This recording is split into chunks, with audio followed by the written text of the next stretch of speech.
ఇప్పుడు మనం 2024వ సంవత్సరం ఏప్రిల్ నెల 1వ తేదీ నుంచి పడితే 30వ తేదీ వరకు ద్వాదశ రాశుల్లో 11వ రాశి కుంభరాశి వారి జ్యోతిష్యం భూత భవిష్యత్తు వర్ధమానం ఎలా ఉందో, గ్రహబలం యోగబలం నడుస్తున్న యోగబలం ఎలా ఉందో, అలాగే 2020 సంవత్సరం ఉగాది ఘడియ క్రోధినామ సంవత్సర బలం కూడా ఎలా ఉందో చూద్దామండి.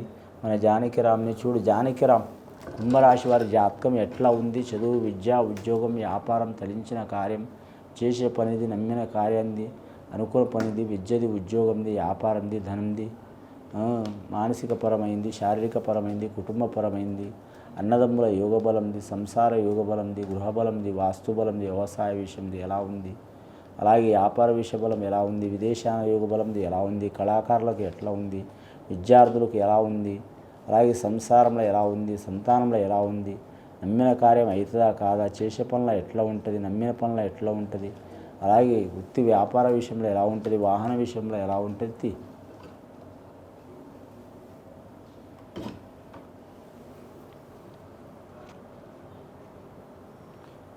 కుంభరాశి వారి జాతకంలో చెప్పాలంటే మాత్రం భోళా శంకరుడు వచ్చినండి, యోగేశ్వరుడు వచ్చిండు వారి పేరు మీద. శివుడాగ్ని లేనిదే చెమైన కుట్టదన్నట్టు వారి జాతక బలంలో చాలా వరకు విశేషమైన ఫలితం వచ్చింది. అలాగే సత్యంగల దేవుడు సత్యనారాయణ స్వామి వచ్చిండు, లక్ష్మీ దేవత వచ్చింది, సరస్వతి దేవత వచ్చింది, విఘ్నేశ్వరుడు వచ్చిండు, సర్వశివ దేవతలు వచ్చిండ్రు. కానీ మాత్రం ఈశ్వరుడు వచ్చిండంటే మాత్రం వారి జాతక బలానికి ఏదైనా సరే, ఎన్ని ఇబ్బందులున్నా, ఎన్ని చికాకులున్నా, మంచి అయినా చెడైనా సరే నేను చూసుకుంటానే యోగంలో వచ్చిండు వారి కుంభరాశి వారికి. సత్యనారాయణ స్వామి వచ్చిందంటే వారి గృహంలో మాత్రం కళ్యాణం జరగాల్సిన యోగం కానీ, పెళ్లి చేసే యోగం కానీ, లేదా ఇల్లు కట్టడం యోగం కానీ, చాలా కాలం నుంచి పెండింగ్లో పడ్డ ఒక శుభయోగం శుభకార్యం అంటే పెళ్ళే కాదండి, ఒక మంచి పని జరిగే అవకాశం ఉంది. అలాగే లక్ష్మీదేవత వస్తుందంటే మాత్రం లక్ష్మి వస్తుంది పోతుంది, కుడి చేతిలో వస్తుంది, ఎడమ చేతిలో పోతుంది. అందరికీ వచ్చేది కనిపిస్తుంది కానీ పోయేది కనిపిస్తలేదు. కుంభరాశి వారికి చూసి వీరికేమైంది, బాగానే తింటారు, బాగానే సంపాదిస్తారు, బాగానే తిరుగుతున్నారు, బాగానే ఉంటున్నారు అనుకుంటారు. ముఖంలో లక్ష్మి కళ ఉంటుంది. కుంభరాశి వారి జాతకంలో వారి పుట్టుక ఎలా ఉంటుందంటే రాహుమహారదశ పుట్టుక ఉంటుందండి. రాహుమహారదశ అంటే వారి జాతకంలో అమ్మవారి పుట్టుక. ముఖంలో ఒక లక్ష్మీ తేజస్సు ఉంటుంది, సరస్వతి తేజస్సు ఉంటుంది, సూర్య తేజస్సు, చంద్ర తేజస్సు ఉంటుంది. మనిషికి ఎన్ని బాధలు ఉన్నా కానీ మనిషి కళ లెక్క ఉంటారు. కొందరి ముఖం చాలా బాధగా ఉంటుంది, కొందరికి మాత్రం సంతోషంగా ఉంటుంది, కొందరికి ఆనందంగా ఉంటుంది, కొందరికి ఎన్ని బాధలు వచ్చినా క్లియర్గా ఉంటుంది. అలాంటి దివ్య తేజస్సు ఉంటుంది వారి జాతక బలంలో. ఎల్నాటి శని ప్రభావం చాలా వరకు ఉన్నది వారి జాతక బలంలో. ముఖ్యంగా మాత్రమే కులదేవతని ఆరాధన చేయటం, కానీ వీలైతే సత్యనారాయణ స్వామి వ్రతం చేయటం చాలా మంచిదండి. వివాహం అయిన వారు, వివాహం కానివారు, గృహస్థులతో కలిసి, తల్లిదండ్రులతో కలిసి వివాహం కానివారు చేయొచ్చు.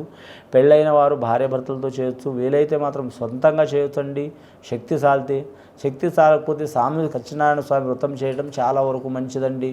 ముఖ్యంగా వారి పేరు మీద ఏ పని చేసినా కలిసి వస్తుంది. కానీ మాత్రం సత్యంగల దేవుడు సత్యనారాయణ స్వామి వలన లక్ష్మి మాత నిలబడే అవకాశం ఉంది. అలాగే విద్యార్థులకు సరస్వతి సహకారం చేసే అవకాశం ఉంది.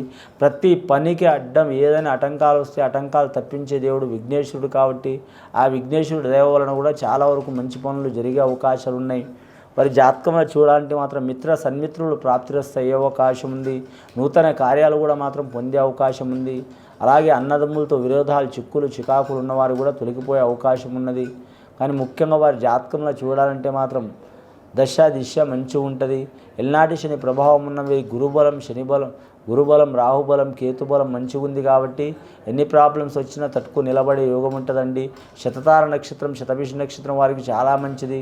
లక్కీ నెంబరు 6 వస్తుంది వారికి. శుక్రవారం, మంగళవారం మంచిది. అలాగే పూర్వభద్ర నక్షత్రం వారికి శనివారం చాలా మంచిది. 8 లక్కీ నెంబర్ వస్తుంది వారి జాతక బలానికి.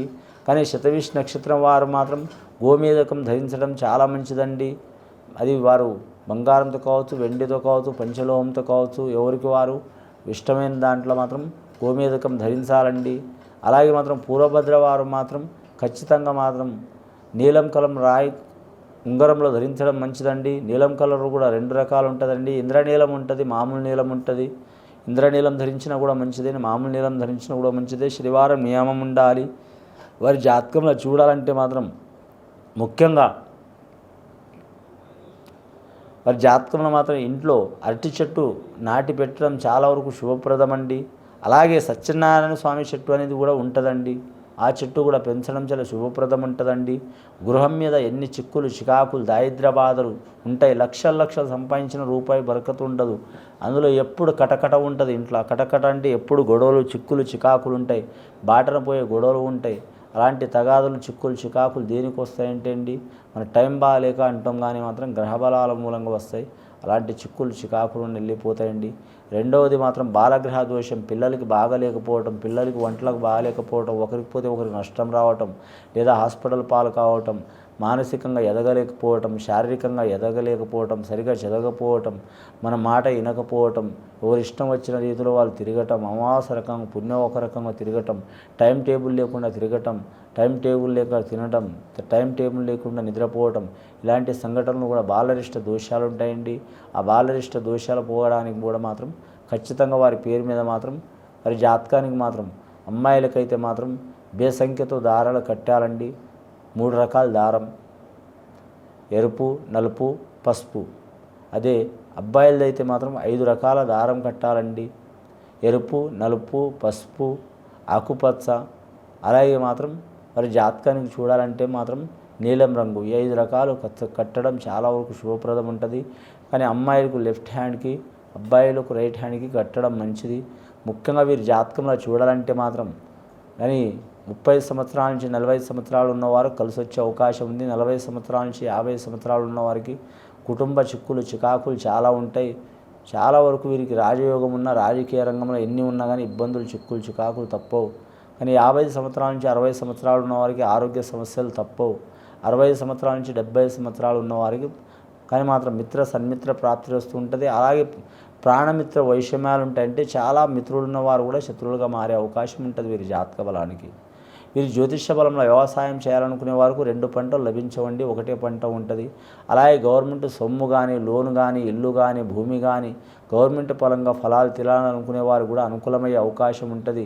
దేవుడు వరం ఇచ్చిన పూజారెడ్డి వస్తాడని పెద్ద పెద్ద కలెక్టర్లు, పెద్ద పెద్ద మినిస్టర్లు సాయం చేద్దాం అనుకున్నా కూడా మామూలుగా ఉండేవాళ్ళు పుల్లలు పెట్టేటోళ్ళు ఉంటారు. వీరి ఓపికతో నడవటం చాలా వరకు మంచిది. ఈ రాశి వారు అన్ని రాశి వారితో మంచిగానే ఉంటుంది, కానీ ఒక కర్కట రాశి, మిథున రాశి వారితో ఇబ్బందులు వచ్చే అవకాశాలు ఉంటాయి. వీరి జాతకంలో చూడాలంటే మాత్రం ముఖ్యంగా కళత్ర వర్గం నుంచి సహకారం ఉంటుందండి. రక్త సంబంధికులతో విరోధం ఉంటుందండి. రక్త సంబంధికులు అంటే ఎవరైనా ఉంటుందండి, చాలా జాగ్రత్తగా ఉండాలి. విరోధం అంటే వాళ్ళు పెట్టుకోవాలని పెట్టుకోరు, గ్రహబలం అలా ఉంది. వీరి జాతకంలో చూడాలంటే మాత్రం ముఖ్యంగా మాత్రం అనుకూల పని సాధించే అవకాశం ఉంది. గవర్నమెంట్ ఉద్యోగం చేస్తున్న వారు ఉద్యోగం మీద ఎఫెక్ట్ కనబడే అవకాశం ఉంది, లేదా ఆరోగ్యం మీద ఎఫెక్ట్ కనబడే అవకాశం ఉంది. అలాగే మాత్రం వారు ఎంత సిన్సియర్గా పనిచేసినా మాటలు వచ్చే అవకాశం ఉంది. కొలీగ్స్తో వివాదాలు వచ్చే అవకాశం ఉంది. అలాగే మాత్రం స్త్రీ నిందలు వచ్చే అవకాశం ఉంది. శయందానికి మాత్రం లేనిపోని నిందలు వచ్చే అవకాశాలు ఉన్నాయి. ఈ నీలాప నిందలు శ్రీకృష్ణుడికి తప్పలేదండి, అలాంటి శివుడికి తప్పలేదండి. ఆ నీలాప నిందలు తొలగాలంటే ఖచ్చితంగా మాత్రం శనీశ్వరునికి, ఈశ్వరునికి పూజ చేయాలి. అలాగే భార్యాభర్తలు కలిసి పౌర్ణమికి మాత్రం సత్యనారాయణ స్వామి వ్రతం చేయాలండి. వీలైతే చేస్తే చాలా మంచిది. ఇది విని చూసి ఆచరించే వారికి గొప్ప ఫలితాలు కలుగుతాయండి. శుభం భూయాత్.